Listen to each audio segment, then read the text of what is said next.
Hey everybody, welcome back into the WSAZ Now studio. This is WSAZ Sports Plus. My name is Joseph Payton, and of course, the gentleman sitting across from me is James F. Treacy, the third. Jimmy, you were at our game of the week. Of course, we had plenty of games that were maybe worthy of game of the week stuff, but you can't ignore Huntington Capital. Tell us about that one over at UC Stadium. It didn't quite live up to its billing, but Huntington does what we're used to them doing. Oh, they have so many weapons. It's scary how good they are. They're the number 3 team in Class AAA or Quad A. I'm so used to seeing AAA. We're still getting used to the whole four-class thing. Getting wins like that certainly can probably get them up the computer rankings. Capital was number 10, so you had a feeling Huntington would win somewhat comfortably. And after about the first quarter and a half, you realized that Huntington could pretty much do what they wanted against Capital. Capital, they played hard. They were hitting and they made some great plays, but they just have so much talent on offense. Tavion Wilson did what he has been doing all year long behind center, playing quarterback. 11 of 15, 161 yards, 4 touchdowns. Also in attendance that night, some coaches from Clemson. So they probably came up and realized this kid is a player, and they're probably happy to have him in orange next year. So that was an impressive effort by them. And this is the first time I've seen David Robinson in person. I didn't realize until I saw the notes that he got banged up after I had left and didn't play the second quarter, but that kid is a player as well. He can dish it out on defense as well as take it out. He knocked down Wilson one time when Wilson was on a run. That kid's a super talent. But, it kind of happened. It was what we expected. Huntington got a nice win, 4-1 now, Capital 3-2. And their only losses are to 2 pretty good teams, Huntington and Princeton, who are the number 1 team in Class AAA. So plenty of football left for both teams, and it's nice to see Capital playing well, and hopefully they can get a win this week. But you know what? It's not going to be easy. Oak Hill there, so we'll see what happens. Yeah, like you said, 3-2. They're 2 losses. Princeton and Huntington. Princeton's undefeated. Huntington's 4-1. A combined 9-1. The 2 teams that have beaten you. So certainly nothing to hang your head about. Their ground game has really been a strength of theirs with David Robinson Jr., and when you lose him for the second half against a team like Huntington, that certainly hurts. I did read an article where Coach Carpenter said that that was precautionary, so hopefully David Robinson Jr. is back next week, and really for the rest of the season they're going to need him. You mentioned the game that Tavion Wilson had. That's what he does. And Dre Reese, too, 5 catches, 68 yards, and 3 touchdowns. You do something like that, you feel good about winning the football game. Someone making some noise that I'm just starting to notice the past couple games is a kid named Max Boren. I think he's 6'4", 2-something, plays defensive line. He knocked the stuffings out of Fernando Valdivia, and those are the kind of hits that would certainly make coaches in the college level take notice because he's got the size and the speed and the strength. And so that's a talent that is emerging for Billy Seals. Yeah. Let's move on to Mingo Central. They stay undefeated, Jimmy. They beat Scott 19-0, and your boy Jameer Knuckles. Tell us about the game that Mr. Knuckles had. Well, it's funny because, we sent our photographer Hannah there, and I'm thinking, when you look at the records, one would think Mingo Central would roll. And she texted me at halftime. She says, it's 6-0. And I went, oh. You never know at that point. Scott came to play tonight. But eventually, Mingo Central's, I think, talent took over, scoring 12 points in the second half. Knuckles, 167, touchdown both rushing and passing. And that's a nice win to have because the schedule gets serious for Mingo Central coming up. Logan, Chapmanville, Doddridge County are still left to play. And we all know how good Logan and Chapmanville Regional have been playing in recent weeks, especially. I think both are still unbeaten. Yeah, well, 3 of their next 4 because Doddridge County is unbeaten as well. Yeah, you're talking about 3 of your next 4 opponents are undefeated. As it stands right now, I think a couple of them have to play each other, so that won't be the case once they see Mingo Central. But you have an off week, and then you get ready for the second half of the season here, and you better bring your A game each week. But we'll see. Mingo Central looks really good. And now we're at the point where now they're worrying about, hey, where are we going to be? Do we want to be in seeds 1 through 8, have a home game? Or if you're 9 through 16, you're hitting the road. Yeah. How about GW going up the road, beating Parkersburg 37-30? They're undefeated, but Parkersburg put a little bit of a scare into them, huh? Yeah, road games, no matter what level you're at, are hard. I mean, especially at a place at Stadium Field that's got so much history. It's a great facility for high school football. And, the Big Reds, I'm sure they didn't want to let GW come in and beat them on their home turf. And it was touch and go for a while. I think Parkersburg had a lead in the first half when our highlights that we got stopped. I think they were playing pretty well, but GW used a strong second half to get that win to the second-ranked team in West Virginia. And I believe they are off this week, so they have some time to rest up before the final stretch, just like Mingo Central. Jaden Black, he tagged me in a tweet. He had 15 carries, 107 yards. That's 7 yards a pop. That's pretty good stuff there for a freshman. 2 touchdowns and a receiving touchdown as well, Jimmy. So they keep that fella rolling. They're going to be all right. Well, it's better than tagging you in the secondary because we might not get up. Yeah, I certainly wouldn't. No chance. They used to put me at corner when I was in 4th grade, and that was to keep me away from the play because I wasn't making tackles like out there. right field in baseball. How about Raceland? And you called this one, Jimmy. Remember what I told you? I said, I'm going to tag you. Or maybe I said I was going to tag Hazard because you said, hey, Raceland might beat these boys pretty good, and they did. 35-14. That's a big win for the Rams down in Bulldog Country. No shocker, they're running the football as they do every year very well. 300 yards plus on the ground. Lana Stiltner had 177. They are just getting better and better every week. Jonah Arnett, 94 yards, 2 touchdowns. You can go on and on. Shannon Marushi, 42 yards. Waller, 3 passing touchdowns.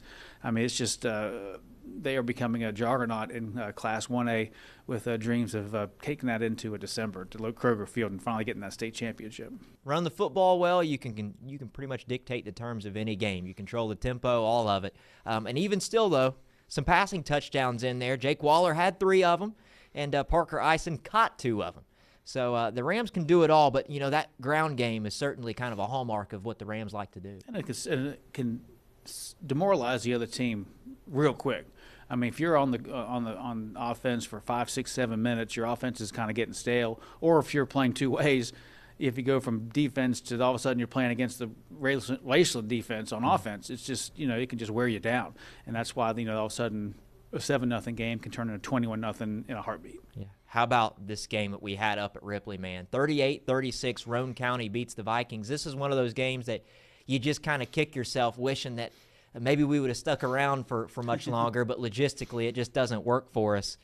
Ripley scored with like a second left in the game and had to go for 2 to try and tie it, and the Roane County defense held strong to hang on to win by 2 points. This might have been a 7 o'clock start, but boy, it'd be nice if all schools in our states did 7 o'clock starts because we could stay a little bit longer, and that can make a huge difference in being able to stay for a final second thriller like this one was. But Roane County, they're starting to play well as we're hitting October. They should have a nice win this weekend, but that must have been exciting to watch, but not too much fun for the home team for sure. Yeah, especially Well, it's better than when you 3 turnovers in the game didn't help them either. Well, it's better than if you had to kick an extra point and win for 2 and don't get it. Right, no kidding. I've been a big fan of just kick the extra point, go to overtime. Yeah. Well, you had to go for 2 in that situation. That time you did. Yeah. Another barn burner, but this one across the river in Ohio is Rock Hill beats Gallia Academy 23-21. I told you the Blue Devils were going to be a tough out, man. This is a different looking Blue Devil team. Rock Hill, of course, we know what kind of athletes they have, and they have dreams of hopefully winning the league. If you're somebody that lives out Pedro, that's what you're hoping for, but you absolutely had to win this game, and they found a way. Cam Howard, a 23-yard field goal in the last minute to lift the Redmen over the Blue Devils. We don't get a whole lot of game winners with just how time has to. We have to get back here and edit and put everything together. But to see that, and good for Cam Howard. No surprise, we had to make a late change in kick of the week. And that's a no-brainer for him. But boy, the OVC is really getting interesting with 3 games to go. Yep, Rock Hill is now 6-1 overall. They're undefeated in OVC play. They've won 3 out of 3 games in OVC play. Now they have Portsmouth this week, Chesapeake the week following, and Colgrove week 10. So I know Rock Hill people right now, anything can happen in the OVC, but they think that, hey, if we can beat Portsmouth on Friday, look out. The OVC might be decided in that week 10 game against Colgrove. Let me put here on my paper. Mark it down, Jimmy. Possible game of the week, October 24th. And guess where Fired Up Friday is that morning? Let me guess. Colgrove. Rock Hill. Oh, my gosh. Yep. The home team. So we'll see. You're pretty smart on these things. You can play my lottery ticket. Yeah. Play my lottery numbers for me. That wasn't my call. They reserved that date a year ago. I'm telling you. So maybe they were anticipating. They must have known something, and that could be for something interesting. Yeah. I do want to give Gallia Academy some flowers real quick because they're 2-5 now, 1-3 in OVC play. To me, they don't feel like a 2-5 team because they've been really competitive. 2 of their losses have come by a combined 4 points. So you're talking about a couple balls bouncing here or there, the opposite direction, and that's certainly not a 2-5 team. They've competed. They look different against these OVC teams than they have, say, in years past. And Dalton Jarrell really has them playing some different football. So, yeah, 2-5 doesn't look great on paper, but when you watch them in person, they don't look like a 2-5 football team. That's where studying film, I think, helps kids, especially at the high school level. They might see that 2-5 and say, we're not doing great. But, when you break it down, I'm sure they have. It's like, look, all these games could have easily made us 5-2. And if they remember what happened to cause those mistakes and correct them, if not next couple games, but maybe next year after that, Gallia could be back in that 5-2 range and playoff bound, hopefully one year.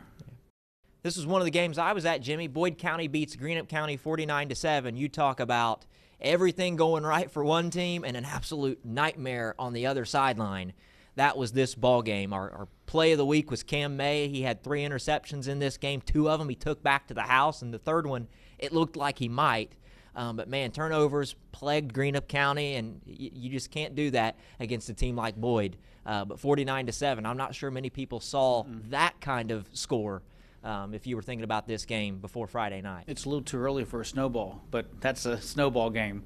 It starts little and it rolls downhill, and boy, at some point Greenup County is like, man, what is happening? But that's the thing about being at home, having momentum. 2 or 3 big plays can just spark the entire team, and all of a sudden you're looking up and you're up by 30-some points. Yeah. And then that's kind of, you just lick your wounds and move on to the next week, because Boyd County played well. 5 turnovers do not help. Most coaches will say 1 turnover doesn't help, and they had 5. But, just kind of lick your wounds and head on to the next week. 2 different stories kind of being told on either sideline, even though we all sat and watched the same game. The Boyd County folks are thinking, man, 49-7 over Greenup. Let's take that momentum into this Ashland game coming up. And the Greenup folks are probably thinking, okay, they're probably not 42 points better than us, but they were on Friday night, and that was the only thing that mattered. So I know that the Greenup fans are probably disappointed in that, but clean up some turnovers, and you're a much better-looking team than what you showed on Friday night. 2 turnovers, it might be 35-21, 35-28, but numbers don't lie. Numbers don't lie. Like I said, the only thing that mattered was who was better that night on that field, and it was certainly Boyd County. The Chesapeake Fired Up Friday Angels didn't show up for them, Jimmy. South Point beats them 41-18. Hey, the Pointers, we haven't talked much about them. They are 3-4. They've got rival Colgrove this Friday. Big win for the Pointers. They got some certainly have a challenge this weekend because Colgrove is fighting for that OVC title. The cowbell is going to be ringing. And you know what Colgrove likes to do? They like to run that football, milk that clock on you now. So we'll see what happens in that ball game. Couple of additional notes, Jimmy. I feel like this is where we always talk SOC 1. Man, Eastern jumps all over Sims Valley 40-6. I'm not necessarily surprised by the result. I'm surprised by the score. Yes. I didn't see that coming. I mean, Sims Valley's been averaging 47 points per game. They got 6, so that means the Eastern's defense must have been lights out in that game to hold a team 41 points below their average. And, of course, Eric Manley played great at quarterback, 3 touchdowns, 11 of 20. It's super numbers. And that was a pivotal result there. I thought Sims Valley had a chance to go up there and win this game, but just seeing as how no one's beaten Eastern in the regular season in like 3 years, and they had the Vikings at home, you kind of felt like maybe Eastern had the edge. But, my goodness, the numbers that the Sims Valley offense has been putting up, whatever the DC was doing there at Eastern, somebody call and talk to that guy, because shutting that offense down is pretty impressive. Give that guy an extra piece of pizza at lunchtime. No kidding, right? How about Logan staying unbeaten, 14-6 over Clay County? When's the last time they went 5-0, Jimmy? 1990. Someone in this room was 30 years old. It's been a long time. I was -5 years old in 1990, if you all want to do the math. Oh, my gosh. Logan, boy, they've kind of done their thing over the last couple of years. They've taken their lumps, gotten better. Juniors become seniors, sophomore become juniors, and that's how all of a sudden, they're 5-0 again, and they're really excited about what they have. Of course, when you can rely on passing and throwing, that's huge, because that keeps these high school defenses on their heels big time. Easton Craddock, 3 interceptions. He wasn't Cam May, we talked about him at Boyd County. He wasn't the only guy with 3 picks on Friday. Easton Craddock there at Logan certainly had a big game. And remember, this is Nick Booth's first year as head coach at Logan. So off to a hot start, man. 5-0, doing something that hasn't been done in, whatever that is, 35 years. Good stuff. We'll see if the Wildcats can keep it rolling. I'm sure he's telling them, hey, we're a football school too, you know. Yeah, no kidding. I know they like their basketball down there, and their cheerleading too. That's for sure. All right, Jimmy, and Landon Yoke. I feel like his name's brought up just about every week up here in this studio. He is now East Carter's new all-time leading rusher. The yards keep piling up, and so do the total touchdowns. They just keep piling up. And you hope a guy with those kind of numbers gets a look somewhere. He might have some college looking into him. That's great if he is. But, man, 4,000 career rushing yards, 56 touchdowns. That certainly gets you noticed at any kind of level of football. And that's just big-time running by Landon Yoke. He's the man. All right, Jimmy. You ready to move on to this coming Friday? Because, boy, do we have a big one in Cannonsburg. I start thinking about this week's games like Saturday afternoon. I'm like, I got so much college stuff to do, but I kind of want to look at my computer and say, okay, what do we got this week? When can we turn the page to Friday? I turn it on page on Sunday afternoon. Okay. And when I printed it out, I was looking at what we got. And as if you notice, there is a method to our madness. Yeah, show the papers there, Jimmy. I'm not going to show you what we're showing, but we print them all out, and you kind of scratch out what we cannot get to in any way, shape, or form. Then it whittles it down to, oh my gosh, Ashland, Boyd, 2 teams, 5-2. Yep. Tell us why you like this matchup. For obvious reasons, though, 5-2, but also you're talking about a Boyd County team coming off a big-time win at home against Greenup, a score that not many people anticipated. They also gave Johnson Central all they wanted 2 weeks ago, and Ashland is rolling now. They've won 4 games in a row. What do you think about this one? Well, hopefully it's one of the. Hopefully it's not the game we talked about with Ashland Russell, thinking, oh, Russell's 5-0 or they're undefeated. They'll handle Ashland pretty good. Next thing you know, Ashland I think shuts them out. Chad Tackett and Evan Ferguson, they're 2 great coaches. They always have great players, and I think this is a year they might be pretty closely matched on all sides of the football, especially running the football. And they got a nice passing attack too. And it's in Boyd County, and the lights will be going on and off. It is going to be packed. That was another game. That's another week where I looked at it and says, "Oh, I'm going to be there," because Ashland just whooped Rowan County. BC did the same to Greenup County. The only common opponent is Greenup County. Ashland won 35-21, but early in the year. And Greenup really played well that night, and they didn't have 5 turnovers. So that's something that that game might have been a little bit closer with Boyd. But man, that's a great rivalry game. I believe they're only 5 miles, if that 5 miles apart. I just know how to get there pretty quickly in basketball season, so that's going to be a blast. If transitive property accurately could predict matchups, you look at the Greenup County game for both of these teams, and you would say Boyd. But I know better. I know better now, based on what we said about that Ashland-Russell game, to not ever bet against Ashland or even doubt them. I saw the way that they played against Rowan there. Cam Davis was all over the field. They could let Justin Hughes pretty much throw it up to anyone he wanted. Mason Wolf and people were getting open all over the place. Ashland is going to be a tough out. I don't think anyone wants any part of Ashland. We'll see how this game goes. They've won 21 straight in this particular matchup. Last time Boyd County beat them was 2003. I was alive back then, Jimmy. Yay. Believe it or not. Oh, you 8? I was 8 years old. Yeah. I was probably 7 when the matchup happened because I have a late fall birthday. Yeah. But, I would have been 7, 8 years old back then. So I don't recall it. I was probably at an Ironton game that week. I was chasing my 2 kids. No, one of my kids around by now. The other one hadn't been born yet. At least one of them, right? Yep.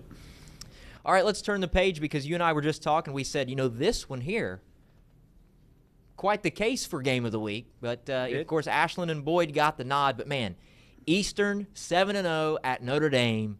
7-0. This one could very well decide the SOC one. Well, it very well could have been Game of the Week, and when it's not, I defer Game 2 of our best to you. And you seem to perk up Sunday night when I talked to you on the phone, and I said, what do you think about – and I paused and went, Eastern at Notre Dame. You're like, oh, boy. You seem very excited. But, man, 2 7-0 teams that you expect can go deep into the Division 7 playoffs, and they're playing each other. This could very well decide the title championship winner in SOC1. It's at Spartan Stadium. So much history there. I went to their game 2 weeks ago, and it's like walking into a miniature Notre Dame Stadium. It's all brick, and it's just you can just brick hallways and everything. It's just a fantastic place to watch a football game. I saw the priest. I asked for confession, but he was too busy. But Man, no, what was he doing? no, he's Just watching football. He's coaching. He's helped coaching the team up. One time he kind of popped into the huddle and listened to him. But that's a game I was like, Joseph would love that game. Yeah, and we're going to see two very good quarterbacks in this game. Eric Manley on the Eastern side, Luke Cassidy on the Notre Dame side. Of course, we saw him return a kick back to the house. What was it, 2 weeks ago against South Gallia? Yeah, after South Gallia had made it, I think, 21-12, and I just turned my camera on thinking, all right, let's go, and boom. I was like, this is going to be fun, and I think you're going to be treated to a good one on Friday night. Yeah, I can't wait to get to Spartan Stadium. Eastern won this matchup last year, 43-22, and Eastern leads the all-time series 6-4. What's amazing about how good Eastern is, Jimmy, this program started in 2015. Usually it takes you a while to get off the ground, and they were good almost immediately. Yes. It didn't take them very long to be a force here in Southern Ohio. They love their football, and that's the Reidsville Eastern, correct? That is the Eastern Pike. Eastern Pike. Yeah, that's the Brown Eastern. There's two Easterns, so I'm trying to remember which one that was. I took a guess and guessed wrong. Well, I should have put that in parentheses there for you. Well, yeah, both. That's Eastern's. That's going to be a fantastic game. I wish I could go to that game. I mean, you have the power to send yourself there. I know, but I just have to do what you tell me. I figured you'd like that one a lot. All right, how about Waverly at Wheelersburg? Two totally different stories when it comes to these two teams. Waverly has been good in recent years, but they've kind of taken a little bit of a step back this year. They are coming off their first win of the season, and they really put it on Minford.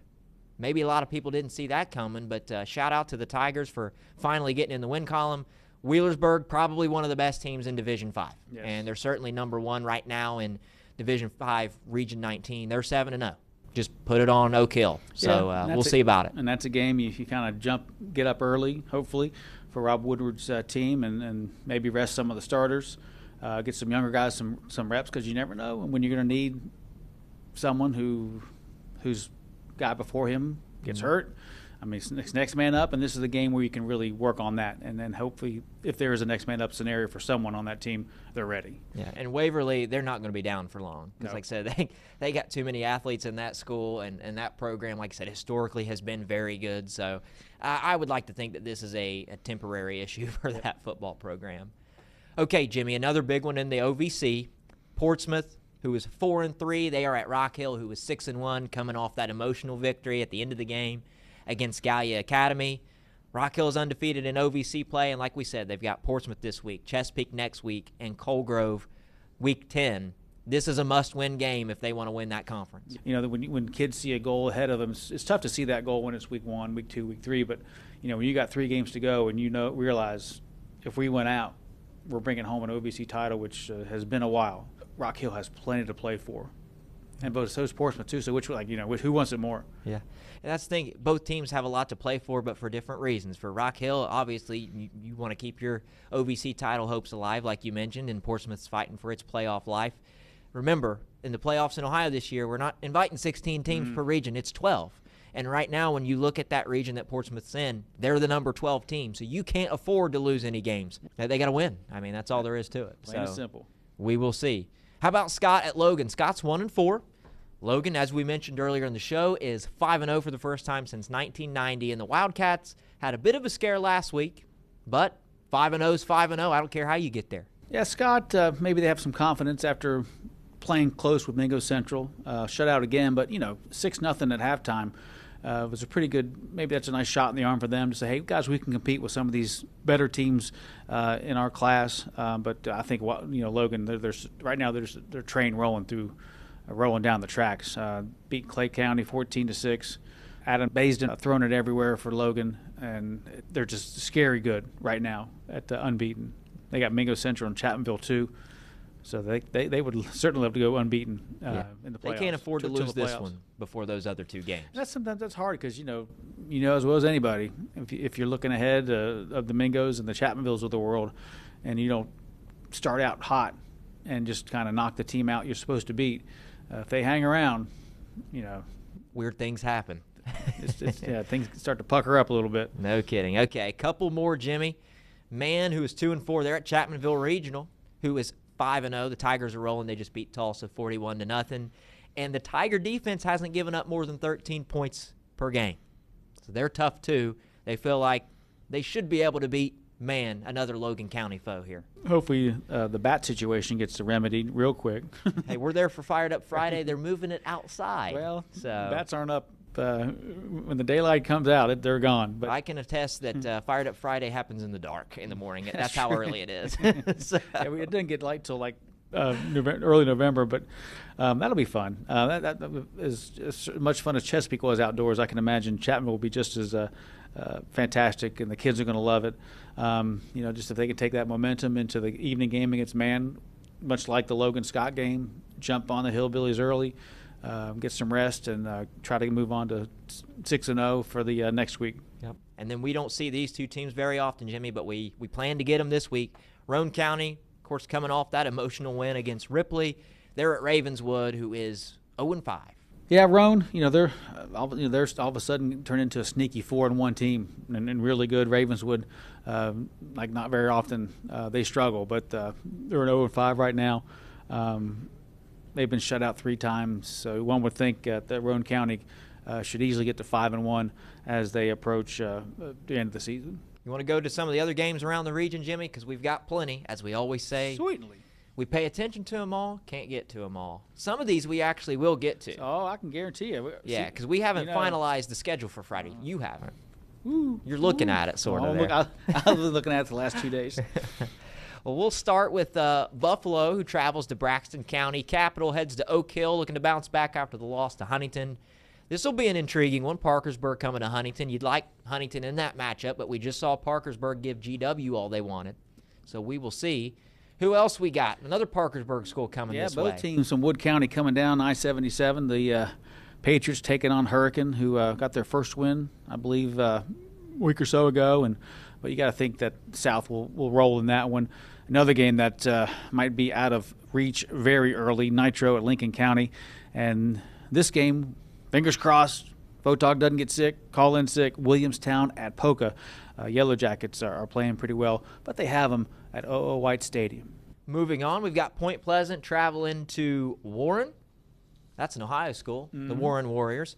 Winfield heads to Ripley. That's an interesting matchup as well. Riverside is down at Beckley at Woodrow Wilson. Tug Valley comes to Wayne.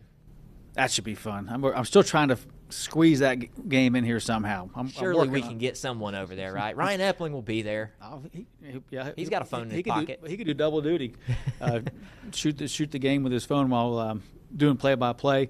South Charleston, St. Albans, one of those teams would love to have another win as they're wrapping up a season here in a couple of weeks. And, man, this is an intriguing matchup. Bridgeport doesn't get down here very often unless it's playoff time. They're the number 1 team in AAA and should remain that way because they won over the weekend, taking on Spring Valley, who, as we all know, loves to run the football. If they can have ground control offense, get up 14-something, and just kind of ground and pound, that could be a really interesting game. But, man, Bridgeport is so good. I mean, I believe in the semifinals and finals of last year's AAA tournament, they scored 40-some each game. And that's the last time we saw them, right? Yeah, they have state title game. And they haven't, I don't think much, they have not lost much. Let's move on to Ohio, Jimmy.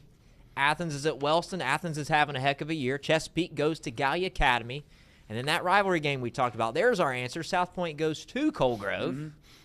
And then Fairland comes to Ironton. Ironton, we didn't see them this week. They had a Saturday afternoon game up in Uniontown, Pennsylvania, and absolutely put it on that team on their homecoming day. So Tigers are back in the win column. That school is probably like, why did we schedule this team for a homecoming? Yep. Tigers went up there. It's close to a 4-hour trip. Man, that game was over in a hurry. I flipped on the live stream, and I was like, oh, never mind. I think it's over. Go to something else. Green Bobcats trying to recover from a 70-0 shutout by Portsmouth Notre Dame. They're South Gallia, so that might be another tough one for the Bobcats. And the Jackson Ironmen heading to Washington. Yep. We will need to take it easy on the Green Bobcats, We're going to have to. That's a great school. We love the Bobcats. How about Meg's at Minford? This is one that it sounds like we intend to get. Oak Hill is at Valley. Portsmouth West is at Northwest. Belpre comes down to the Southern Tornadoes, Jimmy. Everyone say hi to Joseph at the mighty Minford Falcons. We were kind of torn on a game there, but we don't get Megs very often, so let's see if they can make some noise on football Friday night. River Valley heading to Vinton County, and Sims Valley looking to get back on the good side against Southerville East as they want to improve that season. The Tartans. All right, let's go to Kentucky. Last state. Betsy Lane goes to Shelby Valley. If you look at those logos there, Jimmy, very, very similar. It's got a UK vibe. Every time I say Betsy Lane, I sing the Beatles song in my head. Fleming County, East Carter. Let's see what Landon Yoke can do to tack on some more of those career yardage and touchdown school records for him. Raceland Fairview, Rams should easily move on. But Fairview's playing much better this year, which is good for them. But the Rams should move on as well. Floyd Central comes to Prestonsburg. Johnson Central to Rowan County. That's another one that will probably be over in a hurry. All due respect to Rowan County, just based on what Ashland did to them. Johnson Central's tough. Yep. Lawrence County goes to Powell County, and then 4 more games, Jimmy. Lewis County's at Russell. Hazard looking to bounce back from their loss against Raceland. They play Paintsville. And tell us about the last 2. East Ridge at Pike County Central, and West Carter heading to Jackson County. And I'm not sure clear on my Kentucky geography, but I have no clue where Jackson County is in Kentucky. Well, maps are free. Google's free. That's right. So we'll check it out after the show. Word of warning, there's the early prognostication for Andrew Colgrove, Hazard at Paintsville. Is that where we're thinking? Once I kind of figure out where me and you are going to go and the games that Charleston folks are getting, I'll say, what do you want? He says, Paintsville looks interesting. So. I was going to throw out this idea, and I know this has nothing to do with me, but a lot of potential for Batman kind of stuff at Chapmanville. I was talking to those folks today. They think that stuff's funny, so it's not that we're making fun of them. No. It's just kind of a funny situation. You'd like to see the kids in school, obviously. Yeah. Oh, trust me. We had a bat situation in the summertime, as you know. You did. They're not fun, especially when you wake up and there's one between you and your better half. That was a nightmare. Especially and you know, tell the story. Oh my gosh, we had some bats in our house. 2 showed up on a Monday, and then another one showed up on a Wednesday, and then 3 on a Thursday. And the one on Wednesday was where it's 3 a.m. and I hear, Jimmy, get up. And she thought I was, just tickling her back just because, because you're JFT the third. That's what you do. Just because I look up and the sheet was on the bed, and I said, and I looked at the remote. I'm like, why is the remote making a noise? And I'm half asleep. So we're both dead asleep, and I'm like, oh no. So I lifted the sheet, and little son of a gun was looking right at me. I'm like, oh my God. I didn't go to sleep till 6 o'clock that morning. But we got it fixed, and we haven't seen one since. But bats are not fun. And you didn't contract any sort of illness. What do they carry with them? Rabies or something like that? You don't want that. Now, if it was a spider, I could fling webs out of my hand. I'd probably rather it be a bat than a spider, to be honest with you. Superpower, I'd rather fly. Really? I could be at the beach in like an hour. You could. And back. You go on your lunch break. Where are you going? I'm flying to Myrtle. I'll be back in an hour. We'll be back, right? But yeah, poor Chapmanville. You can't send kids to school if you got 1,000 bats running around. Not that there's 1,000, but hopefully not. Trust me, 2 adults with a bat in their room were flipping out. Can you imagine 30 kids? Yeah, that would suck. And the poor bat didn't know what to do. He's just like, I'm just flying around trying to find something. If it's daytime, I'm sleepy. You all know how cranky you are when you don't get enough sleep. That's me every Friday night and Saturday morning after this stuff. So, well, Jimmy, we certainly appreciate your expertise up here. I'm going to bring up the camera 4 so you can salute the folks, your hang loose, whatever it is that you do. See you on Friday night. And remember, that's James F. Treacy III. All right, that was James F. Treacy III. Remember, the F stands for Francis. I don't know what you were thinking. But we love talking high school football up here. I kind of hate that we're like halfway through the regular season in every single state now. Of course, a lot of teams we anticipate making deep runs in the playoffs, and so if those teams take care of business, we'll be talking ball until at least the second week of December. So that's a little bit comforting. But, man, what a season it's been. This has been fun up here. I appreciate all of you joining us each and every week, the ones that do, the ones that are listening to us on podcasts, however you're consuming the show. Certainly appreciate it. The ones that are sharing the stuff on social media. I love when I see, Chapmanville Regional High School Football shares our highlights and shares clips from our show. Of course, that's when we say good things about you, right? So we want you to see and hear those things. So that's pretty fun. want to remind everybody, of course, we've got Fired Up Friday this Friday, and we are going to Chapmanville Regional High School. I don't care what the Bats have to say about it inside the school building. We're going to be at Barker Stadium outside. We were there earlier today talking with some of the staff, talking with Coach Belcher. They're fired up. It's going to be awesome. Of course, they're undefeated, so built-in excitement anyways. How could you not be excited about the CRHS Tigers? They're absolutely dominating right now. We'll see if they can carry that into the second half of the season. But this is going to be fun. 2 weeks in a row now where we're going to have an outdoor Fired Up Friday, and as I checked, our weather earlier this morning, it looks like we're going to have a pretty dry day on Friday. It might be a little chilly. It was a little chilly at Chesapeake there on Friday. I think it was like 55 degrees, and of course we're not used to that right now, so it felt like 35. I was freezing in a sweatshirt out there. But should be a beautiful morning out there. I expect to see all of the Tiger Nation. I know that you guys love your Tigers, and Fired Up Friday's coming. So please show up, show out for these kids. I know the kids are excited. I hope they are, right? Whether you have school or not, that's not up to me. But we plan to have a good time with you anyways. It's going to be a good time, going to have a fun time. So I think with all that said, that should put a bow on it.